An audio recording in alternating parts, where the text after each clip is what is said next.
Hello and welcome to episode 3 of A Parent's Guide to Gifted Kids' First Years of School.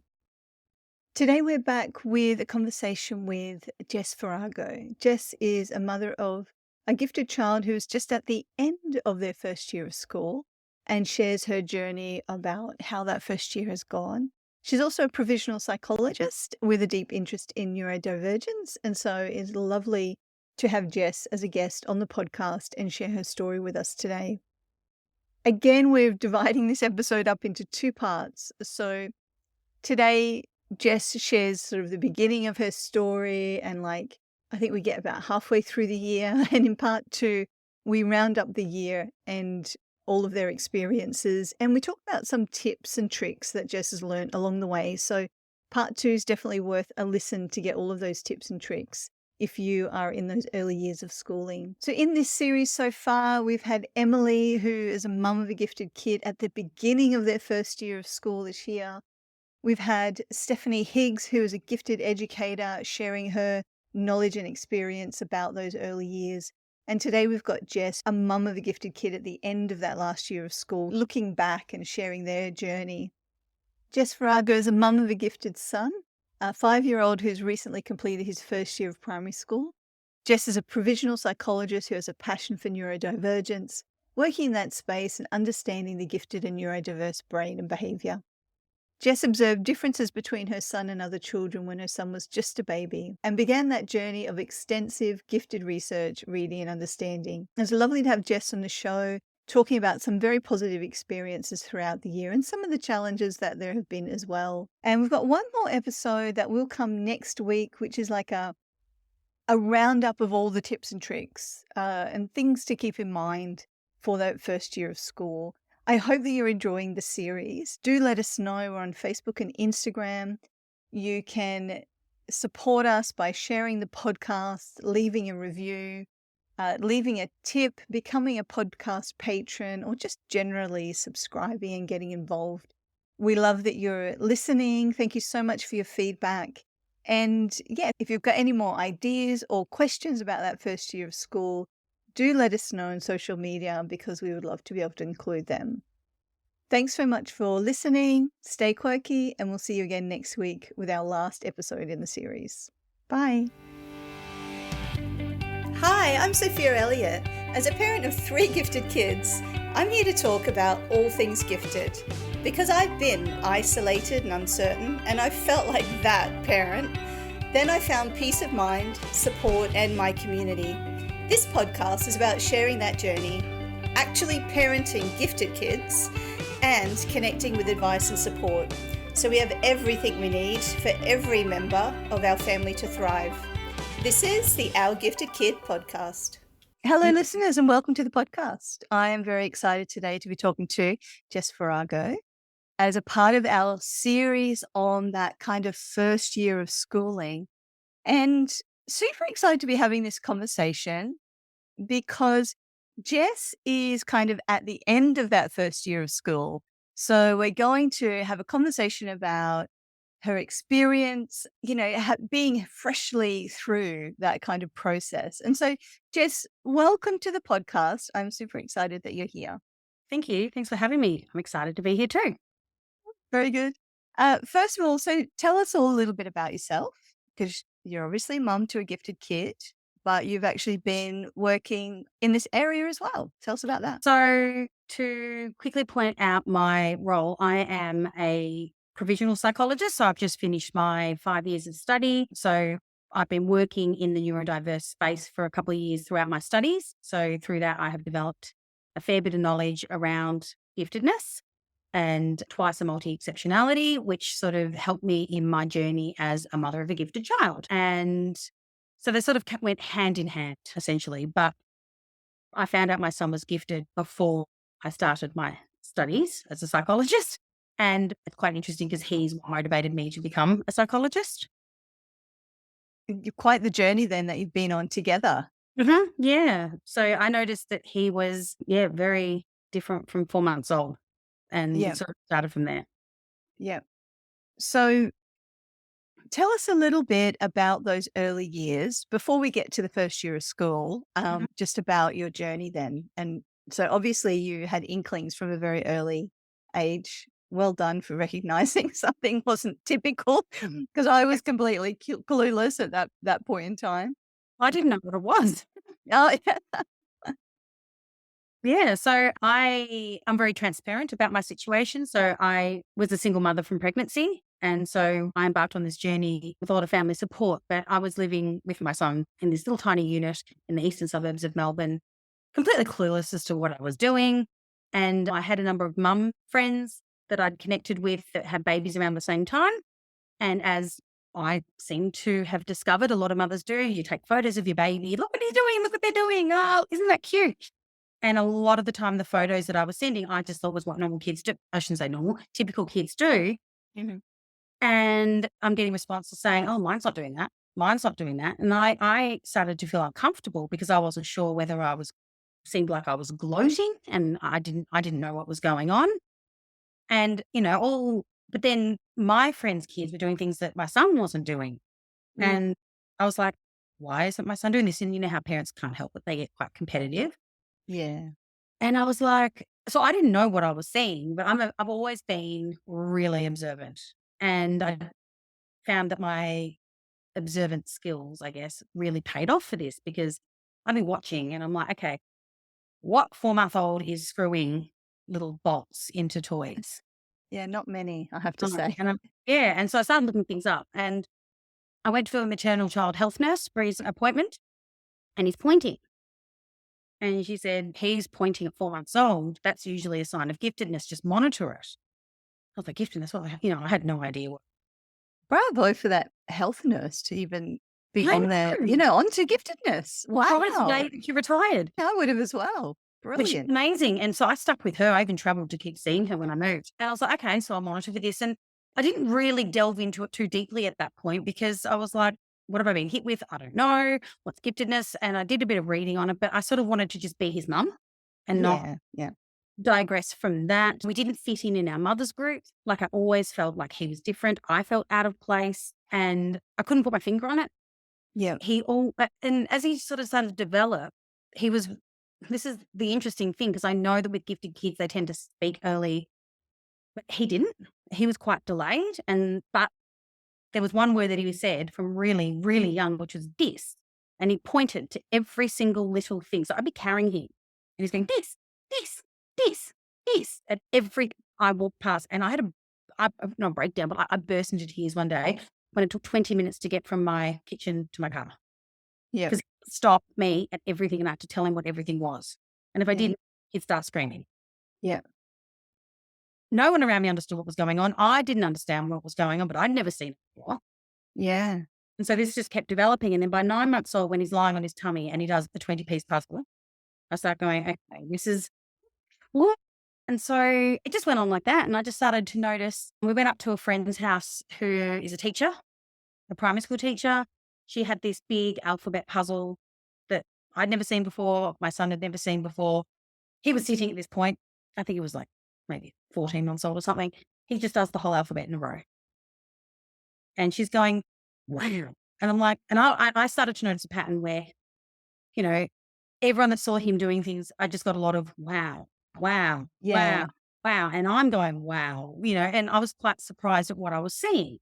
yeah, But I became so used to it yeah, that I yeah, didn't know any different. But the problem was, if I said anything to anyone around me, and this is no one's fault in my world, but my family, I really felt like I came across as boasting. So I just stopped saying stuff. yeah. And then I became so isolated because I had no one to talk to about it Mhm, that, I had a couple of friends I could talk to and they were really supportive, but the people that I was hanging out with, I just felt really uncomfortable. mhm. So I felt like I was just watching this kid himself to read and write it too. And if I said anything to anyone, I was like, look what he's doing kind of thing. And that whole Yeah, vibe sort of stuff. So it's so tricky. it is really tricky. But I also started to experience the challenges of it where Mhm. rigidity kicked in and it was never into organizational lines or anything, but it was all about, his reading. Like we had to read 35 books before he was tired. So bedtime started at 3:30 some days and would Yeah, read till, and I was like, I'll just do what I got to do to make him happy. It's like a drug for him. He needed his fix. Mhm. And I'm condensing it. There's obviously so much, but Yep. as the journey went on, I noticed that the gap was getting bigger between his age and what he could do. Yep. And that was one of the signs that the health nurse said, if he's gifted at 6 months old, he'll be doing things of a 12-month-old. At 12 months, he'll be of an 18-month-old. Like the gap gets bigger and bigger. And I've just been noticing that the whole time. Yep. And I also started to notice his emotional articulation, I suppose, or emotional intelligence, I should say, was quite advanced from quite a young age as well. So he was experiencing guilt and shame from really young and Yeah. embarrassment from really young. And that was hard because other people didn't get it. Yep. So I've been learning as I go. Yeah.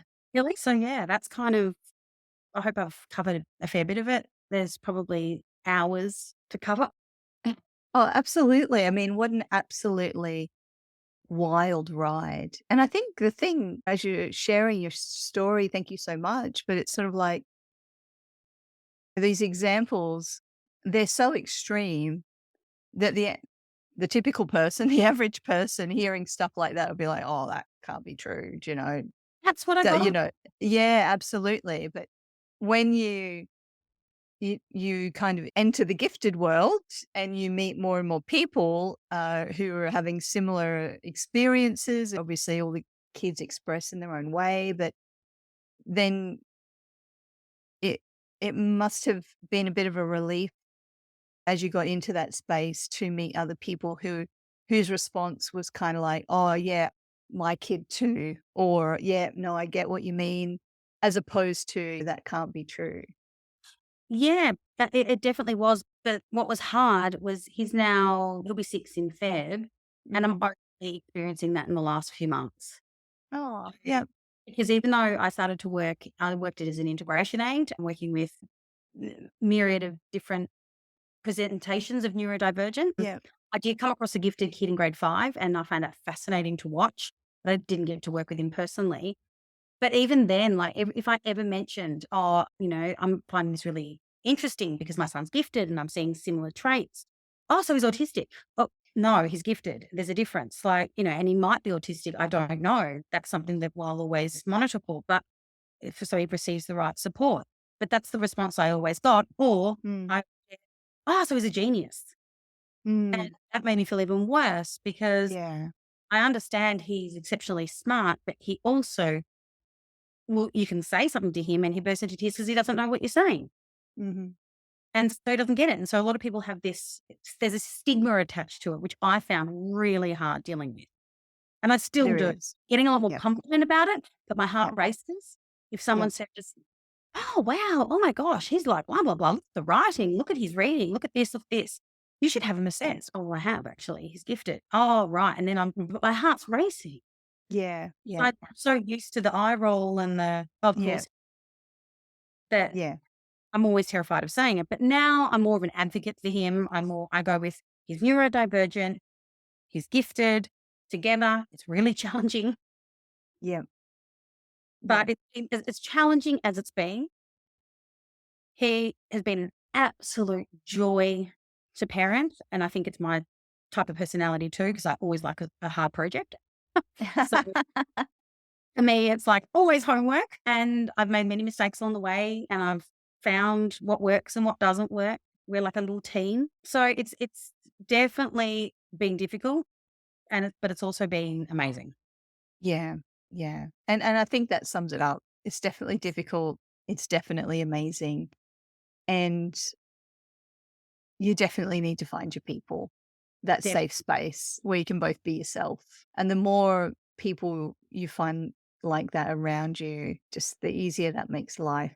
yeah, definitely. And what I have noticed is a lot of my or a few of my friends have been friends for a long time. So we're talking 15, 20 years, Mm. and those particular friends have been, I guess, my rock, really. They're the ones that have Yeah. like, they've never really judged, they've supported. I have a couple of other friends that have really been there too, and they're all probably listening going, "That was me." But it's more the fact that a number of them are neurodiverse. So it was easy to go on that path with them.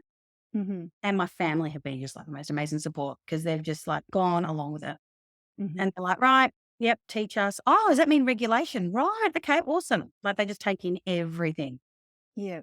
and they Yeah. think it's just a classic. So they just Yeah.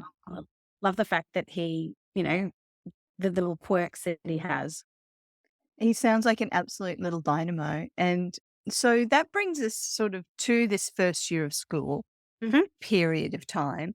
And so one thing that a lot of parents will ask because they're sort of getting to that point in the journey is when is the right time to start school and how do I select a school? So I'm interested in your experience of when your son started school and how you went about selecting that school. Okay. So I am super organized. So I started looking when he was 2.5. Mhm.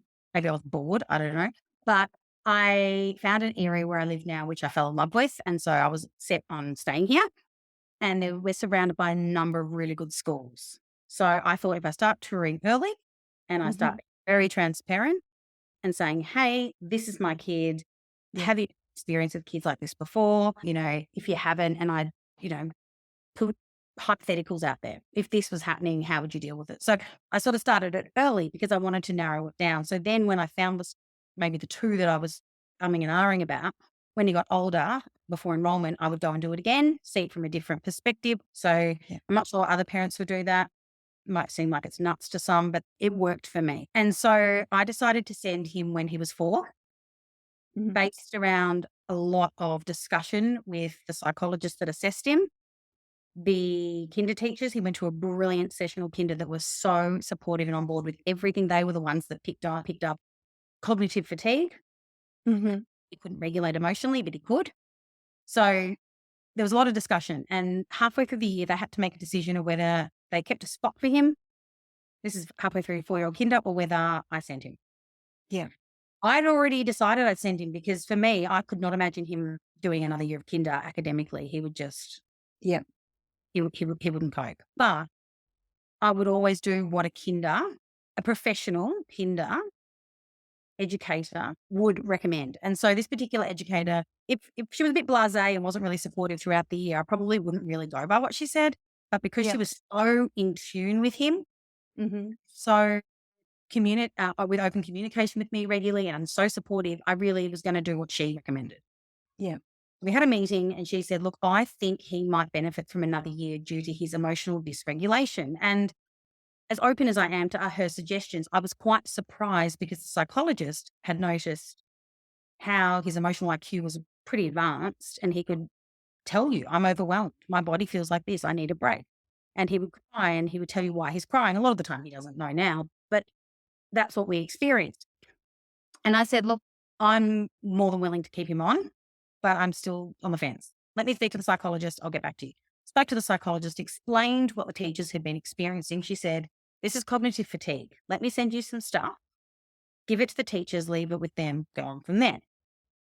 I did that. A week later, the teacher calls me and says, I owe you an apology. I said, no, you don't. And she's like, yes, I do. He's got cognitive fatigue. So we started Mhm. noticing a pattern. So every time she started noticing a pattern, she'd ring me up. What's happening at home? Well, he's writing 7 hours a day. Okay, well, and we'd look at the patterns because he sleeps. I know this Yeah. is not like an absolute gem, like 7 to Oh, 6 every single night. bless No, that child. yeah, give or take, sick days, whatever. So I was very aware of when things were different. And so because we noticed that pattern, she said, I've noticed he can regulate. He's socially age appropriate. Because he was younger, there were some social differences between the nearly 6-year-olds and him. But, you know, that compared to a kid that was emotionally ready, Yeah. academically advanced, I had to Yeah. send him to school. Yeah. But so I sent him. And so I timed the WIS in preparation for school start, Yeah. which was recommended by the head and dev psych I've been seeing, got the report. The kinder wrote an amazing report about what was needed for him to thrive. Yeah. It basically said, you've got to keep up with him or he'll get bored. And went to the school, was really happy with the school's approach. And the prep teacher contacted me the end of the year before he started to basically say, look, I've gone over the reports. I've done this. I'm researching over the holidays. Leave it with me. and then we'll meet next year. So when he started, I did think he was the youngest, but there were 3 other kids in his class the same age, Yep. literally either side of his birthday. Yeah, wow. But when I look at these kids, they're very mature for their age, so I can see why they Yeah. started. You wouldn't Yep. know. So that's kind of how I started. So yes, I started looking at schools early, but I'm glad I did because one of the schools I looked at was the one I decided on. Yep. When I went back, I had a different outlook on it. Yeah, totally. So, first of all, you were talking about having a look at the schools and then going back later and having a look at them again. Can I just say brilliant? Because as you know, and I'm sure you've experienced, so much of picking the right school is about the leadership and the teachers, and that can change quickly. So Mm. I think like you did a great job there by making a point of going back, it being a bit later, making sure they're still what they presented the previous visits. I think that's a fabulous approach. Share with us all, though, you mentioned cognitive fatigue. So share with us all of that, what that is about, because probably a few listeners haven't heard of that before. Sure. So my understanding of cognitive fatigue and what my son experienced was where because their brain is wanting to learn all the time and pretty much doesn't stop. My son specifically would find a particular thing of interest. So it might be, I want to learn to write. So he would start writing and he would write all the time. And so, for example, he'd get up at 6 and we were going out at 9. Between 6 and 9, he wrote the whole entire time. And then we would go to leave and he'd pack up his writing stuff, walk to the car, hop in the car and write in the car wherever we were going. And then this would go on all day. We'd get home, he'd be in bed writing or he'd be in bed reading. And so because it was hours and hours, like in total of the day, depending what we did, kinder was a bit different, but he would just be doing the same thing. And the way I understood it was he was developing this new skill Yeah. and he was enjoying it and he was watching it develop. But what was happening is this was going on for weeks. And so his brain was not resting. Yeah. He was going to bed, going to sleep, brain wide, waking up, sitting down, writing, reading. And his brain just got so overworked that he hit this wall. The way I compare it is when, I guess as adults in a busy lifestyle, we just keep going until we burn out. So I would call it Yeah. another burnout, but it's because his brain's overloaded. And what we would experience is crying over something that he doesn't normally cry about. So, I'd pick him up from kinder and the teacher said, look, someone dropped a droplet of water on his foot and he burst into tears. So I would know that was cognitive fatigue related. Yeah. He'd sleep. So I would get in the car, drive him home. He'd be asleep at 3 o'clock and he'd sleep 3 till 7 the next morning. So Yeah. this huge sleep would happen. The next day though, following this cognitive fatigue window, there was no writing or reading. Mm-hmm. And so that's how I kind of started to notice the pattern. Did I pick Yep. every time I started? No. By the 6th Yep. week, I would start going, oh, we're in that cycle. Yeah. And it would go on every couple of months. So first it would be reading, writing. Then it was learning every dinosaur. Then it was learning every animal. Then it was learning every country. So this kept happening. So I hope I've answered the question. But the cognitive fatigue is the brain in overdrive that's not resting because they are determined to master this skill, Yep. like crash and burn. Yeah, totally. Absolutely. And so you got incredibly lucky there. I mean, obviously you did your homework and found a great kindy and a good school, but it sounded like the kindy as well really had a lot of, well, prepared to do the work and really learn about your child and what they needed. So you had a good rapport with them there. Well, they were amazing. They would have a meeting with me every term. We came up with a strategy that when he was experiencing cognitive fatigue, whoever noticed it first would contact. And that's when we started our intervention, which was 5 breaks between activities. Mm-hmm. So he would get time to read because that's how he regulates. Now it's read, right? And it really helped. And looking back now that I'm talking to you, my God, he's changed. But that was a period, cognitive fatigue experience happened a lot longer than what I was aware of. Yeah. He was going through it a lot when he was 2 and 3 that I didn't know. Yeah. Because he was so young and he couldn't. Yeah. I didn't know as much then. Yeah, of course. Of course. It's a total journey. Love what you're learning from the Our Gifted Kids podcast? Why not become a supporter? The quickest way to do this is to leave a review. There's no need for an essay. 5 stars will do. You can also say thanks with a one-off tip in the tip jar or become a regular supporter for as little as the price of a coffee per month. There are lots of different ways you can say thanks. Check out the link in the show notes or head to www.ourgiftedkids.com to find out how you can help. And so you've already mentioned there that, because another question that parents will ask at this point in time, but, in that transition to any kind of new school is, what do I say to the school or the teacher about my child being gifted? Do I tell them? Don't I tell them? How do I tell them? So you've already mentioned that you were very upfront when you were looking at schools about the giftedness. Mhm. Share a little bit about that experience with us. Okay, so I believe that I had to be upfront because if I wasn't, because all the research that I'd done and things that I'd read and listened to, everywhere stated that if your child does not enjoy their academic experience, it can be a horrible time for them. I read horror stories, which I won't even talk about on here because it makes me cry. So I was like, I can't have that. Like, I'll do anything I can to prevent that. So if that means that I come across as that mother, I Yeah. don't, he is number one. So I, just approached her principal and said, he was quite surprised that I was looking for a primary school for a 2-year-old or 3-year-old, whatever it was. And I said, look, there is a reason, but I'd like to meet you privately, not a group tour. So I did. And I basically just started off with, before we get on the tour, I need to just disclose some information about my son because it's going to be a big determinant on whether I choose this school or not. And will be based on how I believe you will be able to support him.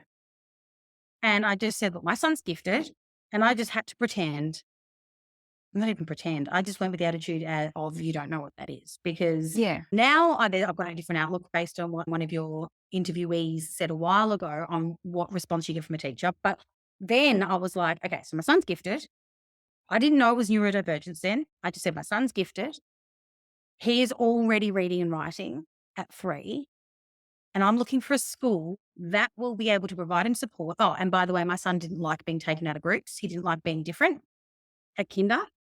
And I said, I want a school that can extend him where he needs it without removing him from the class. Because a couple of the schools I looked at take them out. Yeah. Yeah. And I just, at that time, went, no, it's not going to work. And he's like, all right, well, we have integration aids in classrooms. And so he took me to a classroom and there was a teacher writing the cat sat on the mat. And I said, oh, this is a perfect opportunity. That teacher's writing Cat in the Mat to the Preps and they're all writing it. So my hypothetical situation for you is my son's writing that now. He may not be, his handwriting's not neat or anything. He's obviously got a lot of work to do, but if he's got the basics of writing, what will you do in a situation like that to extend him? Yeah. And he said, well, we'd make sure he's in a class with an aid, not that he needs an aid, but it would be handy to have one to be able to come over and say, hey, but we will have extra work set up for him. So if he's already writing sentences and he's got to that stage at school where he is at the level that's appropriate, because at 3, his writing is not where it would be at prep, it was the spelling. We would introduce the next stage. So either punctuation or he can write a story about a kid. We'd make it different for him. And I was like, oh, perfect. That was music to my ears. Yeah. Right? Win-win, awesome. And so to answer your question, the advice that I'd give any parent is when asking questions is hypothetical situations of what your child is currently doing, Mm-hmm. knowing that there is room to change, knowing that your child might be very different at school. They may not do any of that at school. Yeah.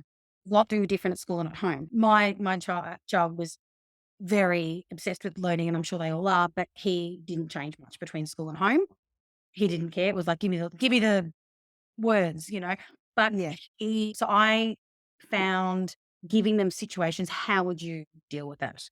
Yeah. I also said, what will you do if my son starts playing up because he's bald? How will you manage that? And I said, look, I'll be honest. I said to the principal, because it's just me and my son, he gets everything he needs from me because I don't have any interference. I've got no other siblings. If he needs something, he gets it. So it's going to happen at school because he may not want to do that. He may already know that. He might be bored and he starts playing up. What are you going to do? Oh, we'll find him other work to do. I'm like, yep, perfect. And he started giving me examples. The VP or the vice principal who was there, she'd been there 40 years. She was amazing. And then she retired when we started. So that was just the worst ever. So anyway, so hopefully that answers that question. But that is definitely the questions to ask, I think, when you ask, this is what I know now. Yeah. which I right in. When you're talking to them about giftedness, if they respond to you with, and I know Kintara Phillips said this, if they respond to you with, oh, yeah. No, I know. To me, that means that they don't know and they're not willing to learn anything new. The experience I had was a teacher who was, look, I don't know much. I'm doing the research. If you've got resources, send them. So I sent your podcast with an episode about teaching. Hope you don't mind. I sent documents. I sent books that really helped. And I know that she got them for other parents who had other presentations of neurodivergence. So it seems a bit extreme. But if the teacher or the staff or the principal are willing to take on a child and say, hey, we don't know much, but we're willing to do it and to learn, you're in with a good shot. Yeah. Yeah. Yeah, absolutely. And I absolutely share that experience as well. Outside of a teacher going, we have a gifted program and we have these postgrad qualifications in giftedness. The next best thing is someone with an open mind who's like, I want to learn. Let's go on this journey together. Yeah. Absolutely. Yeah. And if they do have a staff member or a gifted program, that's completely different. I'm talking from someone Yeah. on a mainstream government primary school where there's no gifted program. They claim, and I know this isn't true, but they claim that they haven't had a kid like Otto come through the school. And I've said to them, you would have, but you wouldn't have noticed it. So now you've got this. Let's see what we can do. So starting and getting into the school was the easy part. The first year of prep. It hasn't been terrible, but there's been challenges. Yep. Okay. So there were certain expectations set when you had those conversations at the beginning. So how did that pan out in reality? Tell us a little bit about that, the next 12 months when school actually started and the teacher, the educators and the school actually had to deliver. How did that go? Oh, good question. I would say overall, it was a really good first start to school for him. Brilliant. Overall, with some minor to medium hiccups. Starting out, it was a breeze. Teacher, she was amazing. And I have mentioned this to a few parents with gifted kids that are starting next year because I found this really beneficial for me. At the time, I didn't like it because I wanted to have a meeting with the teacher before he started because I wanted to explain everything. Yeah. And she took me aside and she said, what I'm going to do, and I'm deliberately saying this because I think it really worked, is I'm going to observe him for 4 weeks. I have read your reports. I have read the kinder report, but I'm not going to action on anything until I can observe everything I've read.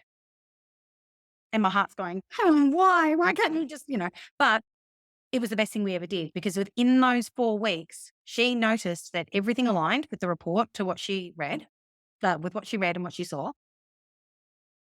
But what she also noticed was things that the psych didn't pick up on. I didn't even know about him. That he didn't understand a certain way that instructions were given. And so she observed that the moment she said, okay, today we're going to, he burst into tears. And she went, there's got to be another way to do this. So she changed the way she delivered, but she worked with Otto privately first to find out how to deliver those questions that he would understand. And when she worked it out, she did it to the whole class for the whole year and there was no issue. So I found those 4 weeks before we even had a meeting so beneficial because she was able to come to me and say, yep, I've seen this. This is what I've observed. This is what I'm going to be doing. I'm like, oh my gosh, brilliant. So my recommendation or I guess disclaimer is if a teacher says to you, look, give me a few weeks before we meet, I back that up 100%. Yeah, I don't disagree with that, but I think for me the caveat is a child who is less likely to code switch between school and home. Although that being said, if a teacher observes for 4 weeks and goes, actually, I don't see any of it, that in itself will tell you an awful lot, as long as that doesn't invalidate the report. Oh, I didn't see any of it, so it can't be true and doesn't exist. Because the lesson there is, oh, I didn't see any of it. That's lots of red flags. Like, we need to work on that because they're masking and they're trying to fit in. So that kind of period of observation can be a really good thing. And look, even where my kids go to school at the beginning of term, there's a period of what do you know on this subject we're about to get into, so Mhm. there is definitely, uh, I think, a good practice. I think my only concern would be it's got to be an educator who isn't going to therefore just say, well, I didn't see it, it doesn't exist, would be my only worry on Well, that me front. But yeah. well, you make a really good point because I should have probably mentioned that that's what worked for me in my Yeah. situation. Yeah. When you look at it would be very different if, yeah, the child masks, the child doesn't perform at all, and Mm. how heartbreaking would it be if the teacher came and said, "Okay, so I'll rephrase it. I think you've got to cater for what your child needs." Yeah, And absolutely. and if you believe that your child needs to Yeah. be or you need to have a meeting with your teacher before they start, then push for it. Do push for whatever you believe is right for your child. I didn't because I've never seen him be different from home and school and went with it, Hmm.